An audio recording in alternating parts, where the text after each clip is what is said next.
Aston Martin, the iconic carmaker, has just sent shockwaves through the Formula One world by announcing the sale of the Aston Martin Formula One team. While this might come as a surprise to casual F1 fans, anyone paying attention to the automotive industry knows this has been a long time coming. Aston Martin has been drowning in financial trouble for years. Desperate for liquidity, the company simply can't afford the luxury of an F1 team anymore. But here's the twist. This decision isn't slowing down the team's ambitions. In fact, Aston Martin F1 is charging full speed ahead toward 2026 with their eyes locked on dominating under the new regulations. In this video, we'll break down the shocking sale, the sky-high valuation it's given the team, and what Fernando Alonso is saying about their future plans. Buckle up, this one's big. Music, this isn't a new story in Formula One.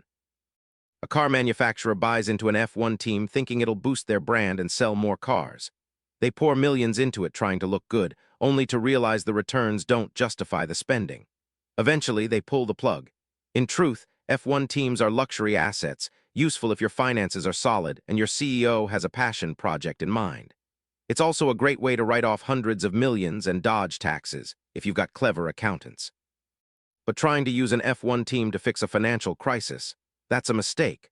Aston Martin's sale of its F1 stake is textbook. Behind the shiny veneer, the legendary brand, best known for being James Bond's ride, is in deep trouble. The makers of the Vantage, Vanquish, DB12, and DBX have lost half their stock value in just 1 year. That's catastrophic. If you're not familiar with stock market lingo, here's the bottom line. Second quarter revenue plummeted by 34%, mostly because of weak demand for their supercars like the Valkyrie and the upcoming Valhalla. But it gets worse. A new U.S. tariff regime is wreaking havoc on their exports. A recent US-UK deal reduced tariffs to 10%, down from a ridiculous 27.5%. But there's a brutal catch. That lower rate only applies to the first 100,000 vehicles shipped from the UK each year. After that, right back up to 27.5%. For a boutique brand like Aston Martin, that's a death sentence. If a U.S. customer was looking at a $100,000 Aston, it now costs $127,500. And Aston doesn't pay that, the American buyer does. Many of them simply won't see the value anymore. So what does Aston Martin do? Easy. They look around and sitting there is a massive, incredibly valuable, non-essential asset, their F1 team, or at least part of it. You see, Aston Martin only owns 4.6% of the Formula One team, just enough to get their name plastered on the car. The real mastermind behind the operation is Canadian billionaire Lawrence Stroll, whose Utri consortium also owns 33% of Aston Martin, the car company. Things get messy fast. Thanks to existing deals between the F1 team and the carmaker, the Aston Martin branding will remain on the F1 grid, even though the company itself is cashing out. In short, Aston Martin will still look like Aston Martin in F1, but they won't actually be Aston Martin anymore. Confused? You're not alone. Now that's where it gets jaw-dropping. The 4.6% stake in the team is being sold for $146 million, which pegs the Aston Martin F1 team's valuation at $3.2 billion. Let that sink in. Just last year, investment deals with HPS Investment Partners and Arctos gave the team a $2.4 billion valuation. Go back to 2023, and another deal with Arctos valued it at $1.3 billion. That's a 246% increase in value in just 2 years. Now rewind even further. When Lawrence Stroll bought the team back in 2018, then known as Racing Point, he paid just $117 million. In 7 years, he's made a 2,735% return. Sure, he's sunk a fortune into it. Just the new Silverstone campus cost at least $200 million, but the return is undeniable, and he's not going anywhere. Lawrence Stroll and his son will remain part of the team, which means, despite the shakeup, 2026 is still shaping up to be one hell of a season. Before we jump into what's next, if you're enjoying this video and want to stay up to date with every twist and turn of the F1 season, hit that like button and subscribe to F1 Reverse. Thanks a lot. Now, back to the grid. 2024 has been a disappointment for Aston Martin. They kicked off 2023 with high hopes, but now they're languishing in 8th place in the Constructors' Championship. They've fallen back into the chaotic midfield, and they don't look like they're breaking out anytime soon. Fernando Alonso has already mentally checked out of this season. Instead, he's looking ahead to 2026. The two-time world champion openly admitted that little will change this year.